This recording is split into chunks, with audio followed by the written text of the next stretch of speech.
Welcome to the GameDev.tv Community Podcast. I'm your host KB, and I would like to introduce you to industry professionals and people who successfully made their path to the video game industry. I hope that you will enjoy the podcast and get useful tips that will bring you closer to achieving your dreams. Now, let's get right into the podcast. So welcome to the GameDev.tv podcast. We have Paul Stephanouk here today. He's an expert in game development for over 20 years, working on a wide range of project types, team sizes, including AAA, PC, AAA console, social, and mobile titles. You can give the fans a little bit more about who you are, and we can go from there. Sure. Hey, I've been making and playing games pretty much my whole life. I've been doing it professionally, like you said, for like the last 20-something years. The bulk of that at this point has been doing mobile and free-to-play type games. I got started in AAA back in the day. Working on strategy games for big, huge games published by Microsoft. If anybody goes back that far, Rise of Nations was the first title I ever worked on. Did a bunch of stuff back then. Got involved with Zynga back before, even before those games came out. Really? Yeah. We were Mafia Wars, if you can remember back that far. I right? loved Mafia Wars. Yeah, so did I. I was playing a lot of it, and so we joined up with them. Started working on some browser-based games like Mafia Wars, and then that whole Farmville thing happened, right? And the whole world changed overnight. And ever since then, I've been doing social, mobile, and free-to-play games. I've worked for small studios, big studios, Electronic Arts, and now these days I am the design director for Candy Crush and King in Stockholm, Sweden. Oh, wow. You got all the good mobile games. I'm trying to get around, yeah, for sure. Yeah. So how did you get started with game development? Was it something you wanted to do in school or afterwards? It came a little bit later. This is my second career. So I've always been a gamer, and I'm old enough where I can even remember, not owning a personal computer in the house, if you can believe that, right? And so I was caught up in the, I'm a child of the 80s, got caught up in video games back when they first came out. It was a big damn deal. Got my first computer as a kid and played around with it, and really kind of went down the I'm going to be a computer programmer route, frankly, and it got swept up in automotive industry stuff and database programming. But all the while, I was playing my heart out. I literally play every video game that came out. Also play a lot of board games, play a lot of Dungeons and Dragons. All the stuff, right? If it was a game, I was going to play it, digital, analog, or otherwise, And then about 2000, the year 2000, a very good friend of mine who, we've been best buds since high school, he was starting a new game studio and had sent me an email saying, hey, I'm just sending this to all my friends and I've got these names for my studio. Which one do you like? And I said, I like this one. And oh, by the way, the gig that I'm working on right now is winding down. I want to make games. He's like, all right, well, come on up. We're starting a new studio. Come on up and interview. So I went up and interviewed, and it worked out, and got my first job. Really, like I said, my second career later in life, but that was still 20 years ago. I'm just that old, and and then so started making games. Started as really came in the door as the IT guy because that's how they could justify hiring this guy that was unknown. But I did have a lot of software development experience, so I quickly became a producer and then a designer, all in rapid succession. And then I spent a lot of my early career going back and forth between game design and production. Depends on, when exactly. I think I was a producer first, and then a game designer, and then a producer again, and then design. I've gone back and forth between those two spheres throughout the entire course of my career, frankly, because I'm mostly interested in getting games made. I mean, I tell people I'm a game designer. Because I think at this point I've technically been a game designer more than a producer, but for me it's mostly about getting a game built, right? And so I'm kind of willing to put in whatever it takes to get a game built, and producers frankly hold as much sway over that as designers do, that's for sure. I go back and forth. Wow. But that's kind of crazy, switching jobs, going from like IT to then going into video games. For people who want to make that change, what advice would you give them? Well, I think, knowing the language of games first and foremost, again, I came to that moment having had, a lot of game literacy, right? I've been playing games most of my life. I'm not just playing them, but thinking about them, right? And talking about them. And, not really knowing the language of how is the game made and what is a rule mechanic and what's a mechanic and what's an aesthetic, and speaking the language, right? So I definitely as a wannabe at that point. Exactly. but at least Just waiting for the right moment. Yeah, and I probably was totally full of myself at that point, but at least I kind of knew what I was excited about, right? And could talk some of the talk. So at that point, it's the advice that a lot of people used to take, which was just get a job, any job in the games industry, and then get the opportunity to show your abilities. Back in those days, the most common route was to do that through quality assurance to get a QA gig, right? Nowadays, but see, back then there wasn't there was no classes you could take. There was no school programs, right? I think that get a job, any job mentality, I mean, it still works, but I think today, and I see a lot of resumes and a lot of interviews, and I think a better approach actually than the one I took is to build something, build it. Instead of get a job, get any job, I think it's more build something, build anything, right? Because having built a thing and having had the experience of putting a project together, and most importantly, finishing a project, is the kind of thing that when we're looking for, whether it's producer or designer or artist or any of the disciplines, having completed the process front to back and having, that's actually more valuable than just about anything else, especially as a junior. And so that's the thing that's really going to set you apart and differentiate you. Knowing what you're going to have to go through to actually accomplish the thing you're setting out to do.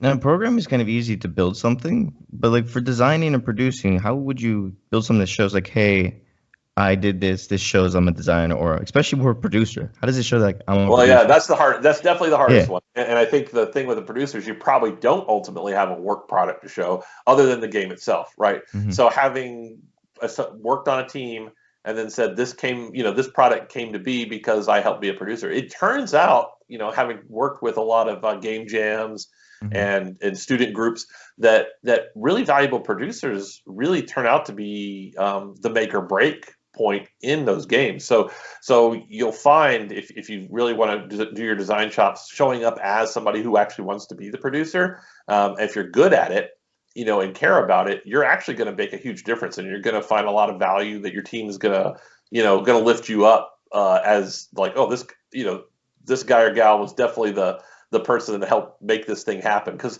that's actually one of the least appreciated things until you've experienced trying to build something, and showing that value to people, being the glue that holds the project together, will definitely get you a lot of credit. So simply, the currency of production is shipping product, right? So I think it's the only answer is to ship some product, as small as it takes, right? It doesn't matter, it doesn't have to be big, but just having done that, that advice of do anything, ship something, ship anything, probably applies to the producer more than any, because you can't show some code.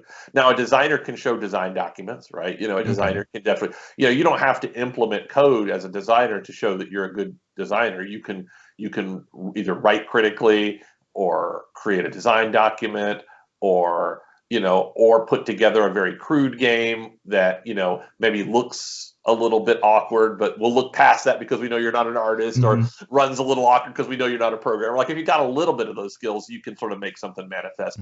But frankly, I don't hire a lot of programmers. I don't hire a lot of designers based on their ability to program. Mostly I look at design documents, right?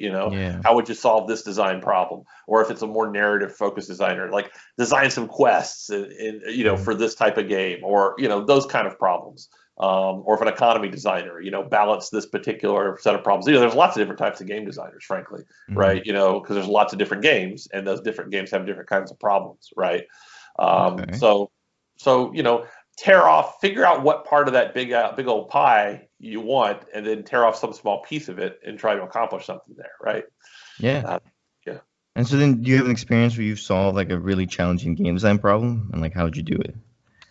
Oh, all the time. Like, I'm in the middle of that right now. I think, okay, so here's a more fun one from earlier on. Okay. So I'm sure you've played, games with 3 players, right? And you know how that's always with the 3 players. It's always hard because one person attacks one person, and the third person just kicks back and laughs while the first 2 Yeah. players, and then comes in and sweeps Like, up. where Right? are you? Yeah. Yeah. And then the third person sweeps up. Right? 2 people fight, and then so we call that the 3-player problem. Right? And some games, frankly, a lot of games have that. When we were doing Rise of Nations, which is our early real-time strategy game, we wanted the game to work with 3 players. And so I kind of just woke up one day and it's like, I want to solve the 3-player problem for this game. And so I created a game mode called Assassin. And it was based on the Assassin game that we used to play in high school. Some people call it Tag. Way, really. Yeah, exactly. Yeah, where everybody gets a person that you're trying to target, right? Yeah, exactly. So it was that for a real-time strategy game. So instead of it takes the game and doesn't matter how many players there are, which of course means it works with 3 players, and you get only one person that you're allowed to attack, right? And there's one person that's allowed to attack you. So there's no more of this 3-person in problem. You only have one person that you're worried about attacking you and one person that you're going after. And then when somebody gets eliminated, the world shrinks, that list shrinks and then shrinks again. Okay. So that was me as a junior designer, trying to make a fun 3-player version, because frankly, real-time strategy games with 3 players often suck because of that 3-player, that third player on each other, the team up, right? The team up problem. So that's an example of a real problem that I set out to design, and it was pretty successful. I mean, it was an alternate game mode, so not everybody played it, right? It wasn't a big deal, but I was really proud of it. And every now and then somebody would say how cool it was, and it felt really, made me feel smart. And so nothing wrong with that. Yeah, nothing wrong with that, especially when you're new. But that's a good example of finding some situation that's cropping up in your game or in games in general and saying, I'm going to set out to solve that. And in this case, like in most cases, the answer often lies by looking at other game patterns, games that and then say, well, it kind of doesn't, it's not a problem there. Why isn't it a problem there? Oh, I see why, because there is a solution, right? And then taking that solution, the word is pattern, that game pattern from another game and adapting it to your game. And some patterns will adapt and some won't. In this case, I had the good fortune to see a pattern in a completely unrelated type of game, right? And apply it to my game. Sometimes it's a little closer to home. Sometimes you see something in a competitor's product and you just steal like an artist, as they say. Yeah. Sometimes you take it and +1 it, adapt it. Or sometimes, like in this case, you reach out to some other completely different type of game and adapt what you learn from that other type of game to your type of game. So could you say that, like, to be a really good game designer, you'd have to like observe a lot of things in other games, like mechanics and rules, and why they actually worked here, and maybe why it didn't work here, and then take that information, maybe have a notebook and just like jot down what your thoughts were in the game? Dude, I have hundreds of notebooks. No, seriously. If you're not the kind of person that looks at a game and asks yourself why the game works, not just that it has, everybody has opinions about games. So I'll dispel a myth. Game designers don't have a monopoly on getting to decide what's fun in a game. Like that's some people think a game designer's job is to decide what's fun, and that's just frankly crap. Everybody plays games. Everybody knows if they like something. Fun doesn't always mean fun to everyone. Right, it means exactly. Something totally different. That is not the game designer's job. The game designer's job is to understand why something works, right? And how it works, and be able to reproduce it or adapt it, or in many cases decide why not to do it. Right, sometimes people want to do a thing and it's not the right thing, and you have to be able to tell them why that's not going to work. Not just because I don't think it'll be fun, because that's purely subjective. So you got to be the kind of person that looks at a game and is able to sort of take it apart mentally, and then communicate. Understand why those parts fit together like a big puzzle, and then ideally be able to communicate it to other designers. In a perfect world, be able to communicate to everybody, not just others. So I think as a junior designer, you're still learning how to translate from special domain knowledge to use words hard use words, speak in ways that people understand. Like mostly you want to talk in techno jargon, right? And then translating that so that everybody can get on board. As you get more senior, like learning how to take those feelings, those understandings, those lessons, and pushing them out so that the whole team, so that the artists understand, so that the engineers understand, so that the producers understand. That So you need to have becomes like really good communication skills. yeah, yeah. You either have to be able to speak really well, or write really well, or draw really well. Preferably two of those three things is better. And if you can do all three of those things well enough, then you're gonna go far. Okay. So basically the three main things is like practice speaking in front of people, practice your writing, and practice drawing. Because most of the time I feel like it's a lot of people focus more on like the 3D art part of it, or the programming, or something else, but they get lost in the details and not what they need to actually communicate. Well, as a designer, I do zero 3D art. I do zero. In fact, I do zero art of any kind. I don't know how to draw very well. I do, as somebody who's been building games for 20 years, do have a lot of language about how to communicate with artists. So I do understand the language of what they do, and can communicate very clearly to an artist or to an art director what it is that I like or don't like about a piece of art, or a game scene or something like that. Like in this image behind you, I could tell if that was a piece of art, directed art, I could tell the artist what I liked or didn't like. What I could not do, because I'm not an artist, is either A, draw that image, create that image myself, B, inspire another artist to create it, because I'm not an art leader, or even C, fully understand why, the magic behind it, of why it does what it does. Like that's just not in my skill set. I could say if I didn't like it, I could use the right words to explain what I don't like, so I can be efficient in communicating with my art partner.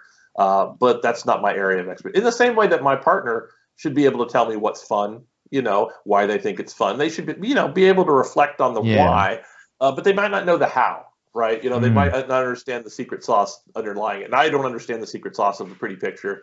But I definitely have the words to communicate that I don't like I feel like the lighting here is, makes me feel a certain way, or, that's actually the hack that I use mostly when talking with artists, is I talk more about the emotion than the technical aspect of it. And that seems to give them what they need. So, again, you don't have to necessarily go study art to do game design. Now, if you're going to do level design, which is a connected but related thing, you will need a sense of spatial awareness, and they're working with 3D elements would definitely improve your level design chops if you're looking for level design work. So again, game design is a big tent, right? And so there are lots of different, same way, there's a lot of people that call themselves designers that do economy modeling, right? Not everybody has to become a math wizard and an economy modeler to be an economy, but that's certainly an area of game design.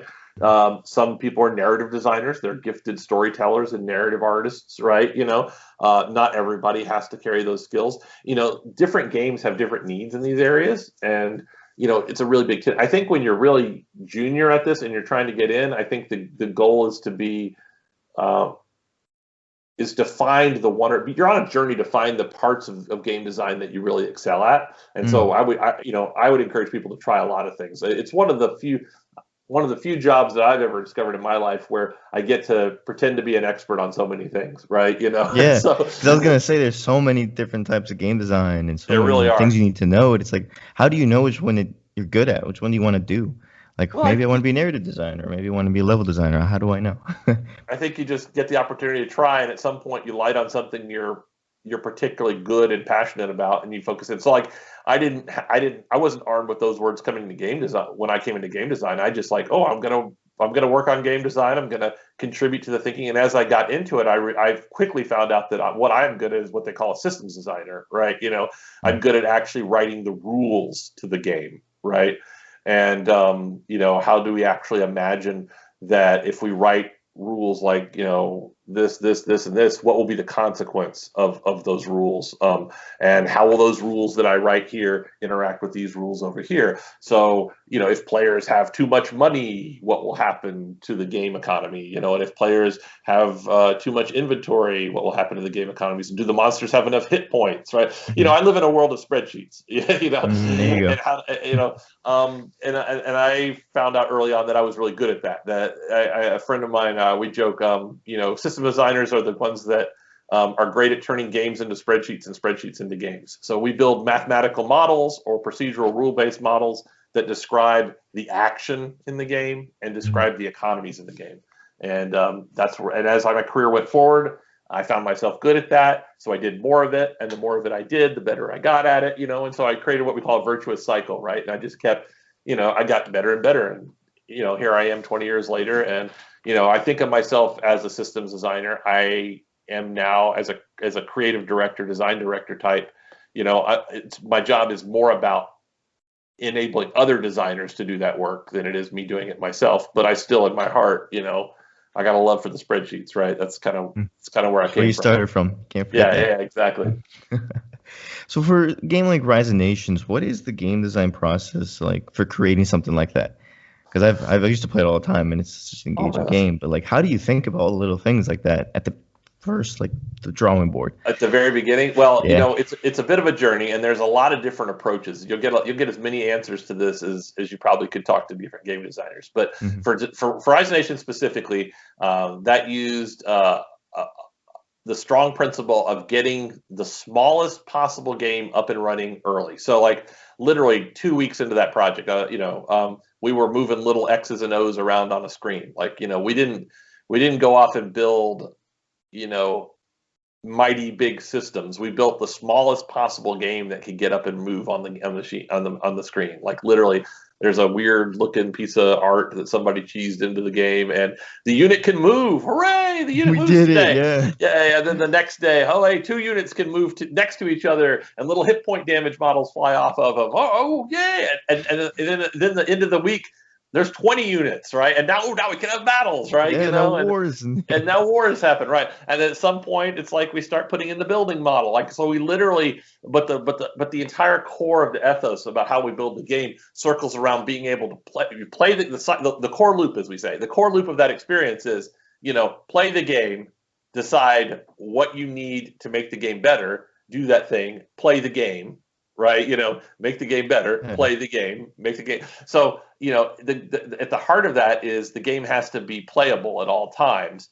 And occasionally that's not real. And there are these little periods of like a week where, because, now we got to put in some major system and the engineers need time and the designers are sad because there's not much to do.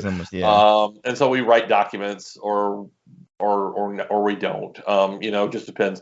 But that whole Rise of Nations process was very centered on essentially iteratively playing the game over and over and over again, and making small, constant, everyday adjustments up and down. Like, by the end of it, so at the beginning, it's like, let's make the little units move. A year in, it's like, oh yeah, when I play the English versus the Germans, like, it seems like the English's power is too powerful in the late game, right? And then by the end, it's like, it's like, oh yeah, those characters don't look right. Like, let's tune up the pixel, like the art on the. Nobody ever wants to play the Egyptians. Why not? Oh, it's because their power is only, they're pixelated, or they don't look as cool, or their power only, or it's still that their power is not balanced because it's really hard to balance powers. Because we had like 12 races, was it? I don't even remember. It was a lot. And I don't, they never got completely balanced because it was just too much. But we did the best we could, and frankly, we would have never had any semblance of balance had we not been playing the damn game every day for 3.5 years, was it? Yeah, 3 That's years. Wild. Yeah, well, that makes sense because you have to really try something over and over again to balance it out. But not only that, you were trying a new thing every day, but you're doing it so small.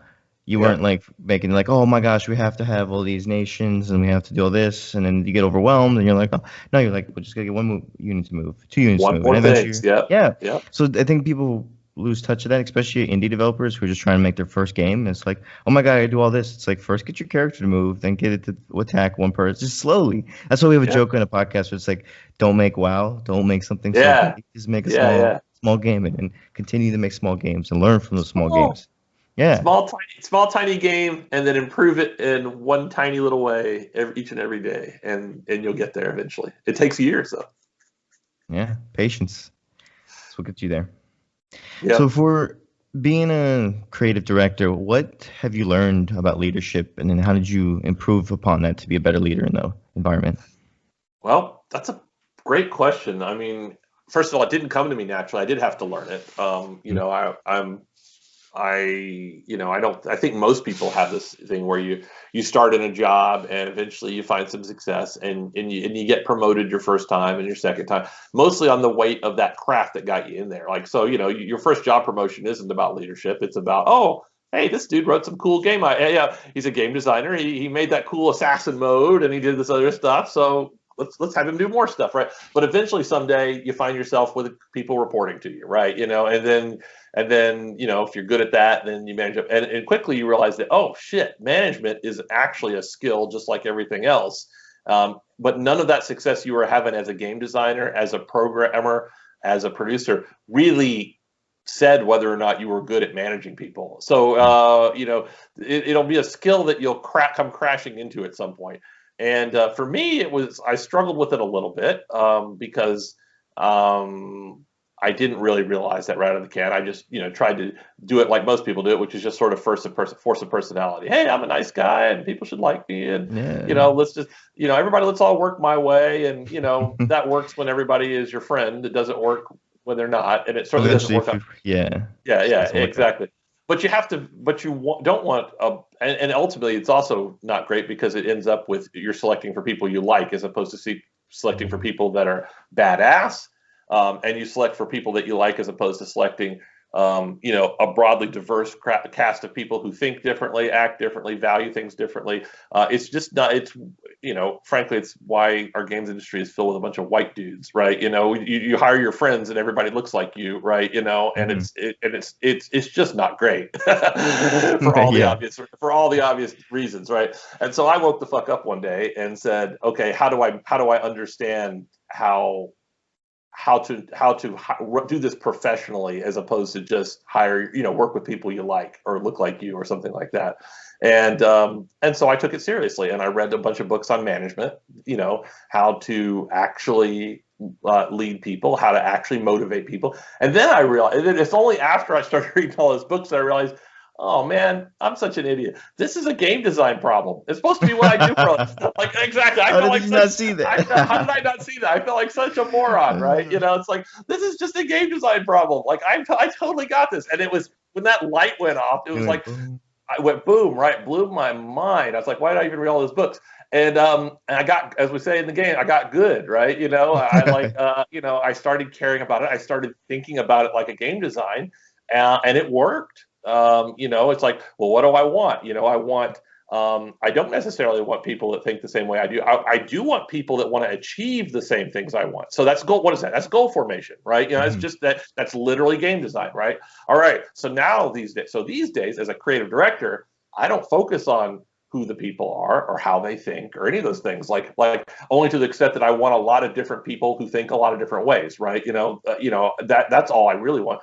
But the thing that's important is that we're all working to try to build the same experience. So we spend a lot of time saying the game is going to try to do, the game is going to be this way, or we want people to enjoy playing with their friends, or we want people to fight with their friends, or whatever it is that the game is trying to do, making sure that we've thought through what those goals are in such a way that everybody agrees and understands what we're trying to achieve with the game. Not literally, hey, Bob, you do exactly this, and Sally, you do exactly this. And, it's more that, hey, Bob, like, we need to get the game to be more social. This is how we're going to measure whether the game is social or not.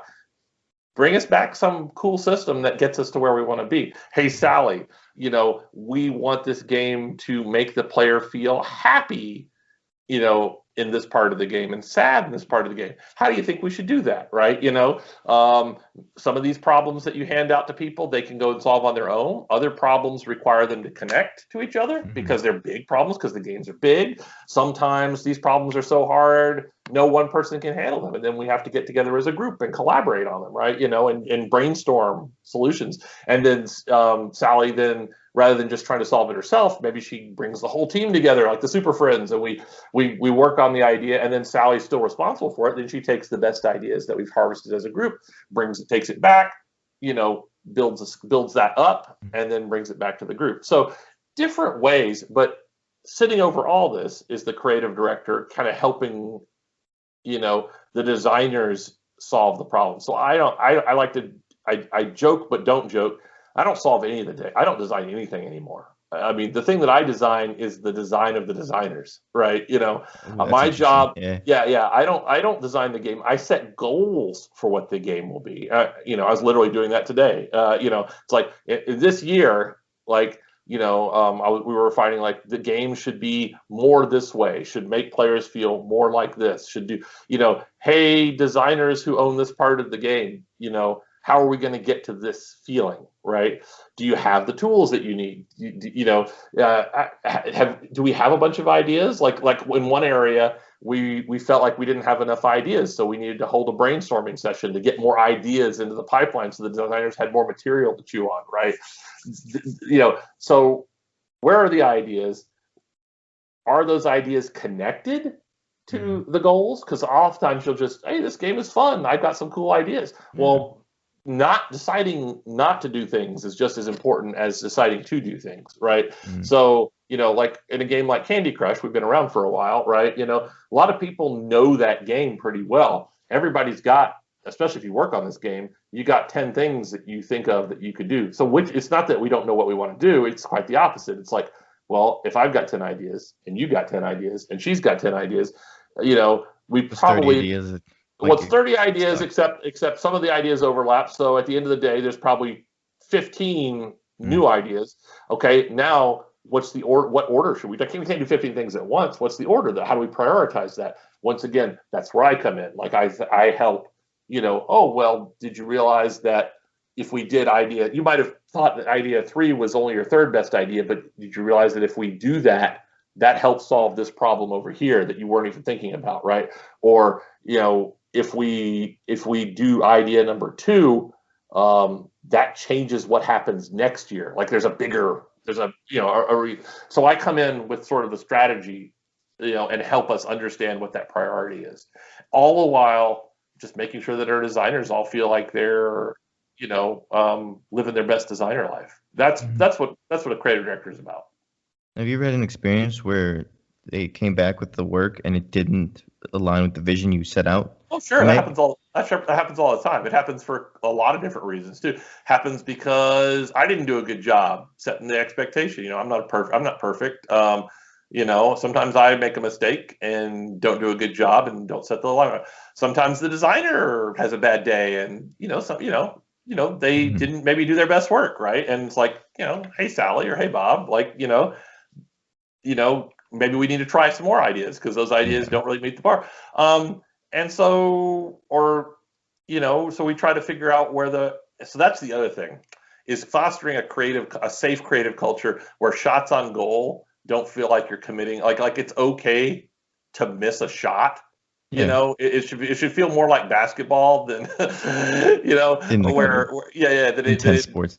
So that you can, it's okay. I'm not expecting you to hit every shot. And by the way, sometimes my goals are not perfect either, but they're consistently above a certain level, right? That my shot percentage is good, right? Which is why I'm in the role I'm in. And she's great at these classes she's a great economy designer, and so her sometimes she might have a bad day, but her shots are consistently over time far better than mine would be. That's why she's in that role, right? And so I trust her.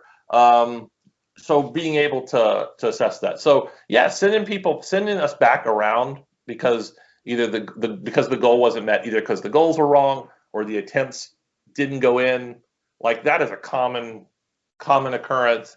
And in the moment, at any one time, that's not a big deal. Oh look, we didn't. You took a shot at the basket and it didn't go in that instance, right?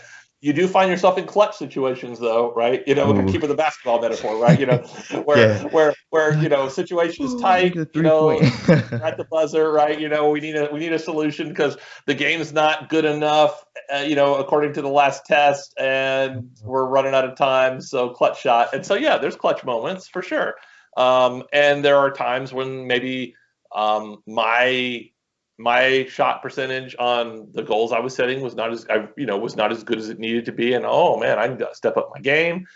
Sometimes you got a junior person who is struggling to get their shot percentage up. Like, oh, hey, Fred, you keep coming back with, maybe economy design isn't really your bag. Maybe we should try some narrative design instead. Like, let's see how because those quests you made last week were fantastic. It's great that you got to try economy design, but you're just not getting the same kind of, you're just not sinking as many shots, in economy as you were in narrative. So maybe we should focus more on narrative. So, we pay a lot of attention to what works, but at the same time, we want to give everybody a chance to try different things. So balancing those things out is also a big part of creative direction. Getting people connected to where they're powerful.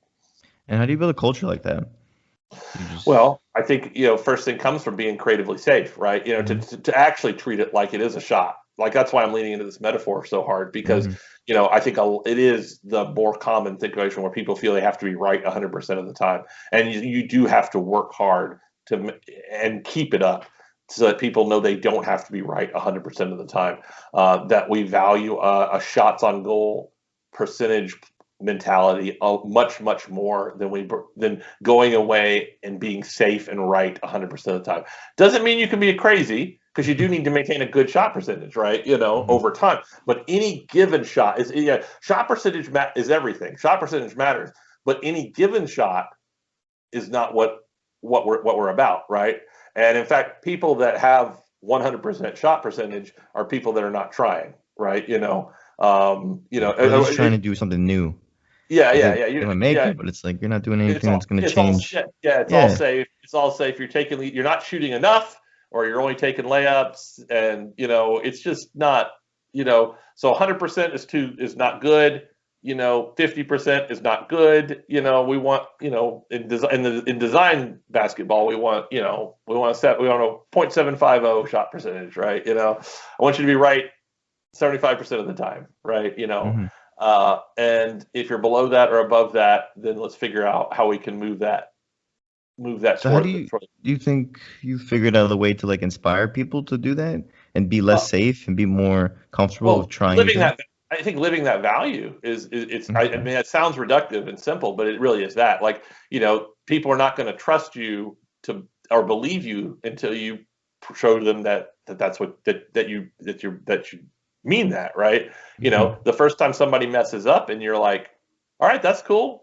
Go back and do it again. Like, there's no shame. The fact that that nobody's going to rake you over the coals for making an honest attempt, right? Yeah. And coming back, and there's no once people visibly see there's no shame in trying, and more than that it's actually expected that you try. Like, the first time you ever get talked to because your shot percentage is too high, it's kind of a moment you'll remember, right? It's like, dude, like, why all the easy shots? Do you not, are you not excited, or in some ways, making too many shots is even arguably a little bit worse than trying too hard, right? Because so it's a little embarrassing, frankly, when it happens. Why are you taking the easy road? Like, don't feel it's safe? That's a fun conversation to have. Yeah. Not in the moment, but because after you've done it, it's like, oh yeah, I get it now. I need to again, not be risky, but not be safe either. Like,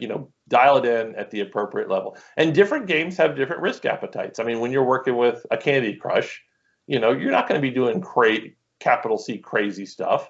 But you also need to be more ambitious. There's a real tendency when you work on a big game like Candy Crush to be way too safe some of the time too. Bing Gordon, I think, said, he's like one of the founders of EA, famously said, no design risk is a design risk. Like, if you're not taking any risk, that's risky, right? Because you're going to be stagnant, right?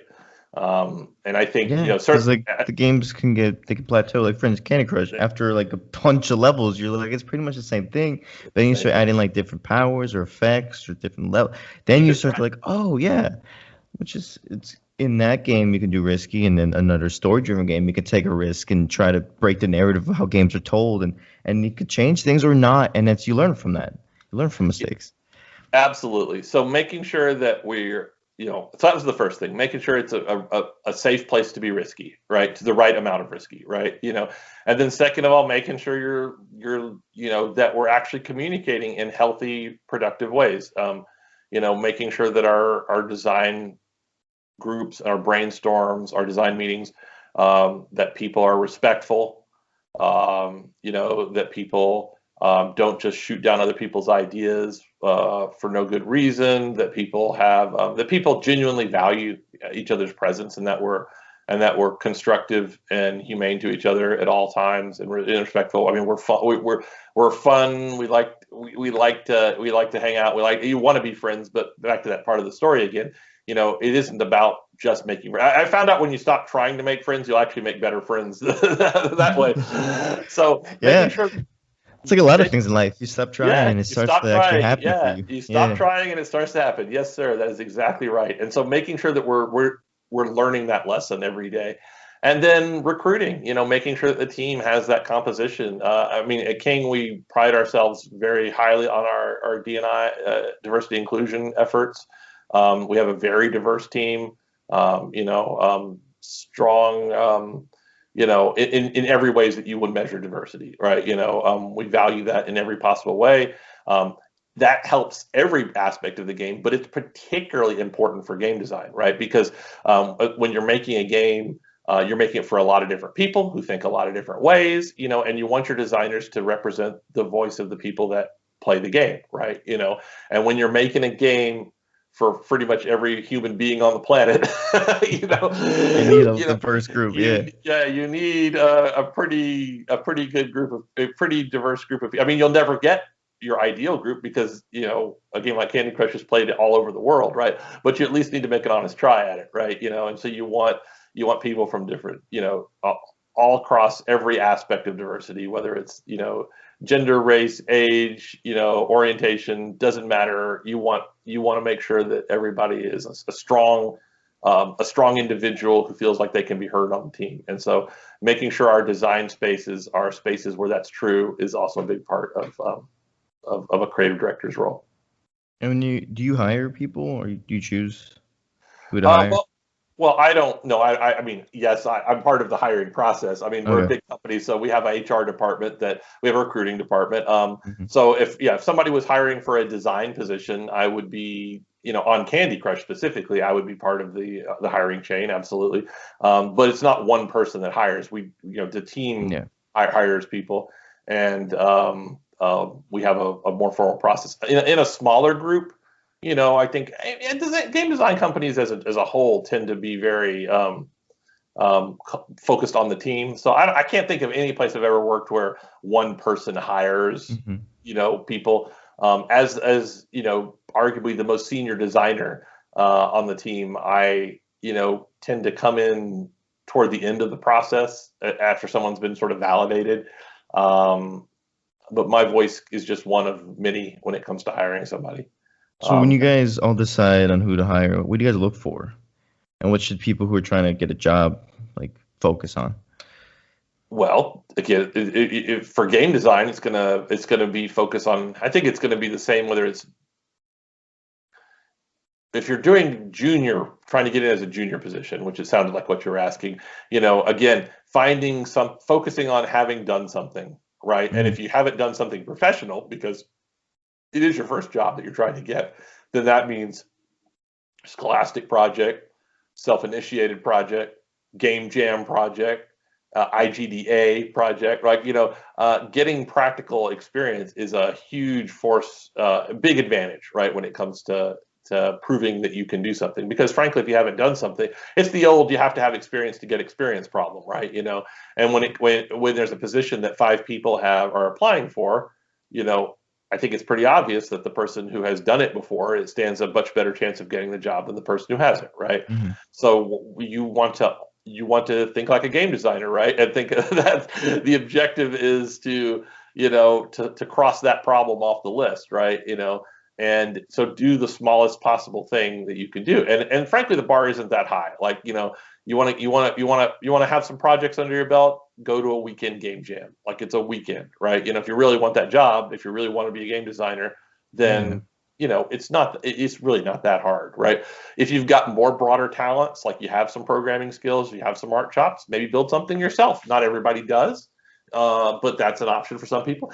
Build something in Roblox. Like, you Ooh. don't have to build a whole thing from the ground up. Go build a game in Roblox like that. Hey, go build a game in Roblox and then make some money on it. Like, and then show up at your interview saying, "Hey, I got this." You're hired. Yeah, You yeah, made it easy for exactly. us. Yeah, Yeah. yeah, exactly. So, that's the kind of thinking you need. The answer is to build something, right? And if you're a designer, if you're an artist, if you're an engineer, I can't think of any situation in which building a thing is not almost a better answer to that question than anything else, right? Yeah, you can dial up your skills. Yeah, you can read some books. Those things help, right? Putting additional skill line items on your resume never hurts, but having actually completed a project so that when you show up in the room and have that interview, assume, you get, having the story to tell about how you did this thing, how you accomplished some things, how you made some mistakes and then learn from them, right? That's the thing that's going to get you the position, right? And then you also look for anything besides the technical skills, like that you're a good communicator, good working with Good others. communicator, that you've gone through the process front to back, which falls into having done the thing, but that what it's going to be like to actually complete a project, that you're a good team collaborator, that you're somebody who isn't too arrogant, who or is bold enough to speak up, that you're a good team member, right? That you can hold a position on the field, to keep with our sports metaphor, right? And collaborates with other people. That's going to be really important. Hmm. Yeah, because it's a lot doing interviews. You get stuck in the technical stuff, but you forget that like part of it too is just like, are you able to work with other people? Yeah. I know a lot of people can be like introverted and it's hard to like reach out, but I think like meeting other people, great communities like the Clubhouse or the game dev community or other communities or Reddit is a great place to like meet people and just discuss game design and to work with others. That's why. So like, what do you recommend for people who have a hard time like reaching out to people, how they can go and meet people and work on their like communicating and teamwork skills? Yeah, pretty good question. So there are a couple ways that you could do that. Couple three ways. One is you just said Clubhouse. Like there's an easy right now in this moment. Clubhouse is super accessible to people, and you can get on there and start talking with, frankly, some pretty senior people, right? And get some exposure. They've had a couple of even a couple of recruiting rooms where people can come in and practice interviewing, and even not just practice, but actually be interviewed, right?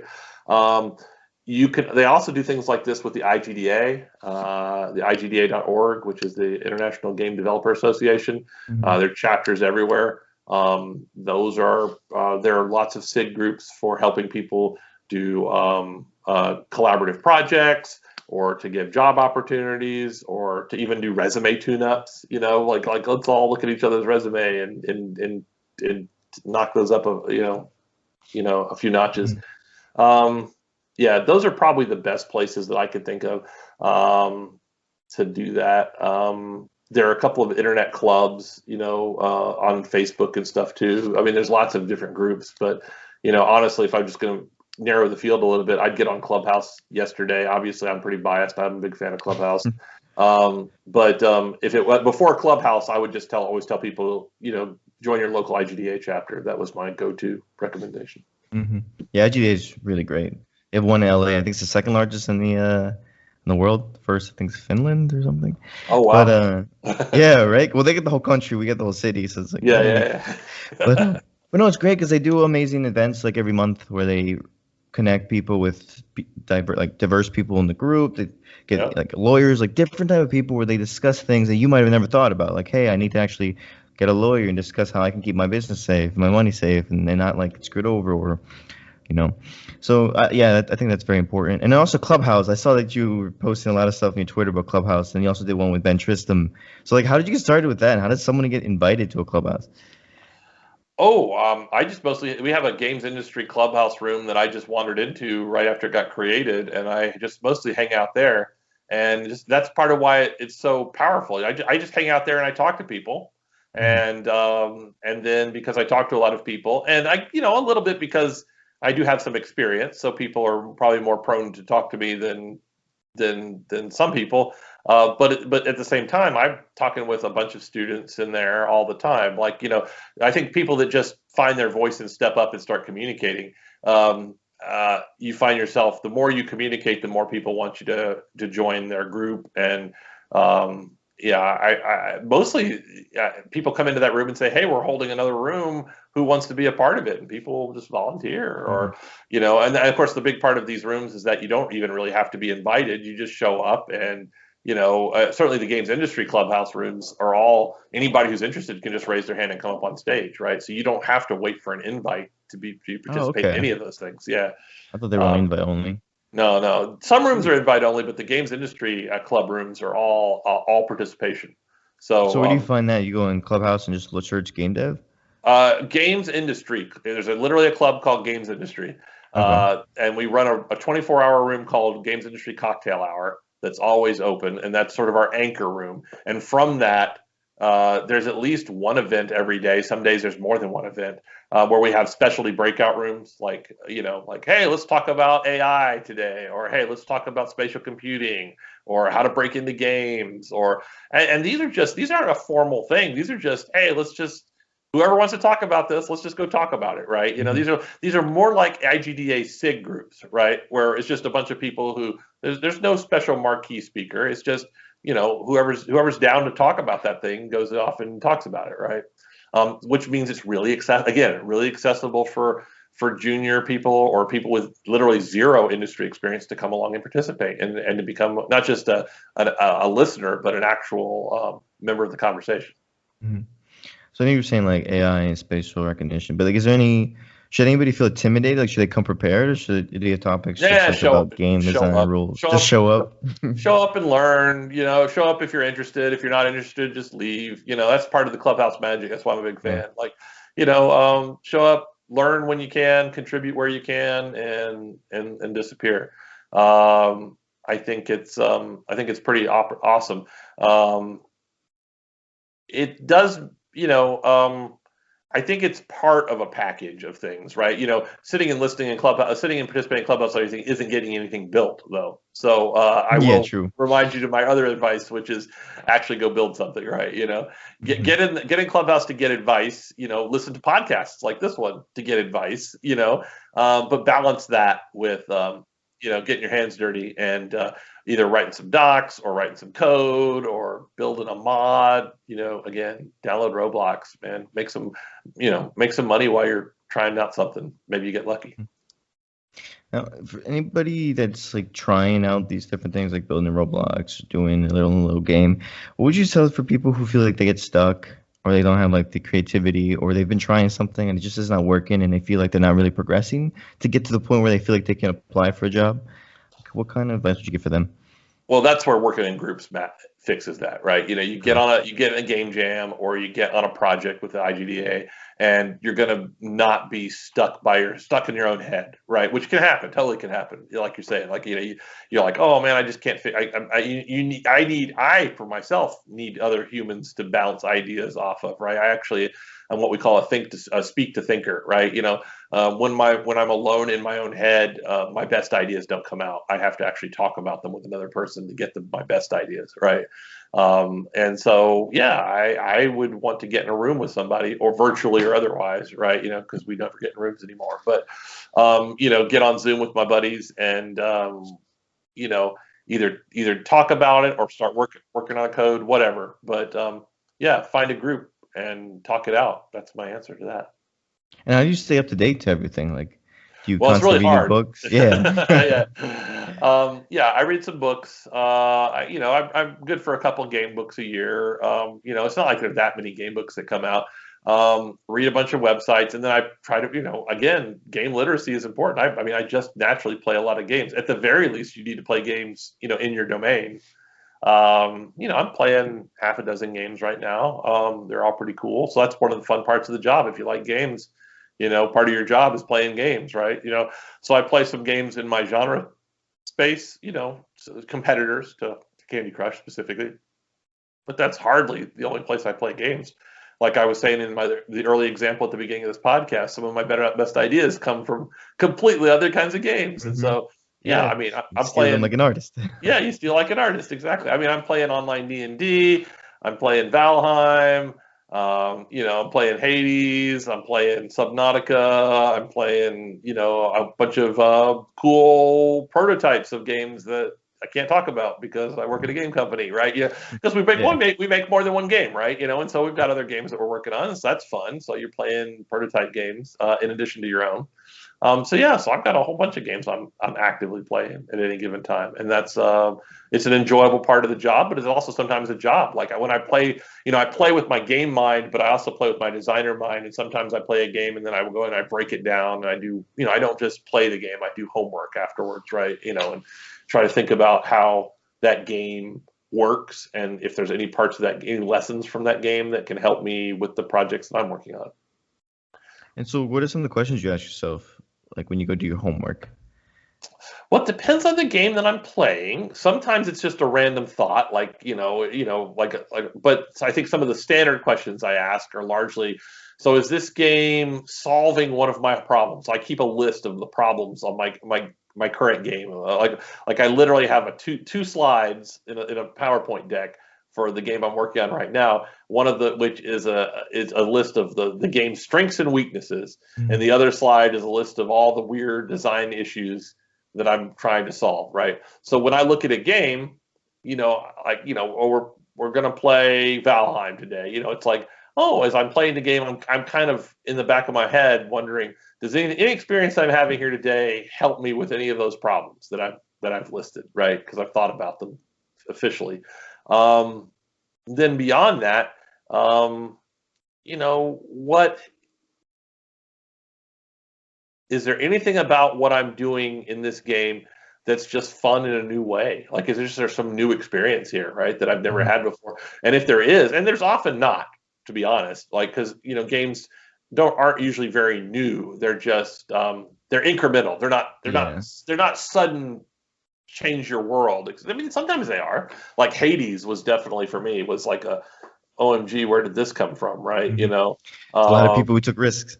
Yeah, a lot of people took. Yes, sir, that is exactly right. A lot of people took some big risks. I mean, games like Hades make me wonder why I'm even a game designer. I feel like a total fraud playing. Oh man, that game is so legit. That game is legit in every way. Like, there's no aspect of that game that isn't slider set to 10, right? But I learned an immense amount on just how far you can go with character depth in that game, how far you can go with some great thoughts on generative narrative. I mean, there's just all sorts of that game is a masterclass in a lot of different ways, right? And so thinking about, sometimes it's just as little as, oh man, I can't believe they put this much love and polish into some aspect of the game that I wouldn't have expected them to. Like in Hades, like they just wrote more dialogue than I ever would have imagined you would have written that much dialogue. If you before Hades, if you had come to me and we were trying to make a game like Hades, I freely admit that I would have looked at the person and said, "No, there's no way we're going to write that much text. Like, forget it. That's a total waste of time." Like, I would have just missed that out of hand, and I would have been very wrong. Very, very wrong. So that game totally took me to school and educated me on what can happen when you put that much content into the game, right? That it takes on a quality that's bigger than just the sum of the parts. So that game took me to school in that way, right? It's not that Hades has anything to do with Candy Crush, right? But learning that you can essentially load more narrative into a bucket than you thought was possible, and look what it does to the game, right? That was the lesson out of there. Maybe I'll get to use that lesson tomorrow. Maybe I'll use it 5 years from now, right?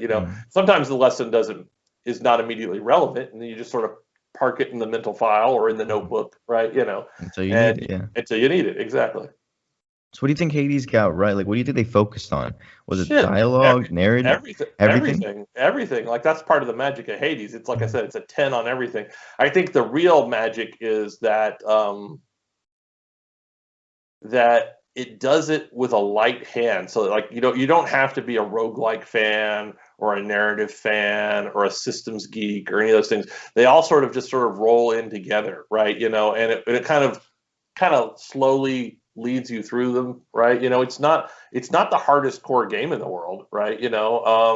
But by the end of it, it's pretty damn hardcore, right? And so it kind of tricks you. It kind of makes it. I think the word that we'd use is accessible, right? It makes it accessible. And you don't have to be somebody who loves great story, but you wake up halfway through that game realizing that, oh man, maybe I don't think I like story, but I really like story, right? At least in this game, right? Or I'm not the kind of person that likes roguelikes, but I like this roguelike, right? That it sneaks up on that game sneaks up on you in a lot of ways. That's where the magic happens. But like, what do you think is their number one thing they were focusing on the whole time? Like, we have to hit this part, and then that's how they got the game they got. Like, was it like player experience? Was it narrative? Was it accessible? Do you think that was the thing? I feel like all of Supergiant's games are all about putting the player in a space. Like, it feels like you're in a place, right? And the characters, and the characters you meet belong in that place, right? And so, you feel like you're Zagreus going through hell because, the art style and the characters, and then the mechanics all sort of support that. I could be completely wrong. I fully expect that I'll go read an interview where they say completely different than what I'm saying, but like they're the ones who know. I don't know. I just play the game. But like for me, it feels like they started from wanting the player to inhabit a certain fantasy and work their way out, from there, as opposed to starting from a game mechanic. A lot of games start from the core mechanic, and build up from there. I feel like they went the other direction, and that's probably why it worked so well. Yeah, because then people get immersed, and then they don't even care about anything else, and they're like, the story's great because I feel like I'm there. Because it matters. Yeah, because it matters. Yeah. Wow, that's awesome. Yeah, it's pretty good. This has been a lot of fun, this whole interview and this podcast. So near the end, I like to do this whole challenge, kind of like our lectures, where you give a challenge at the end of the podcast to all the people listening to do afterwards. It could be anything related to game design or programming or whatever you feel is a good challenge. But yeah, so give a challenge to the GameDev.tv students. You can have time to think about it too. Okay, so I'm going to give everybody a challenge. All right.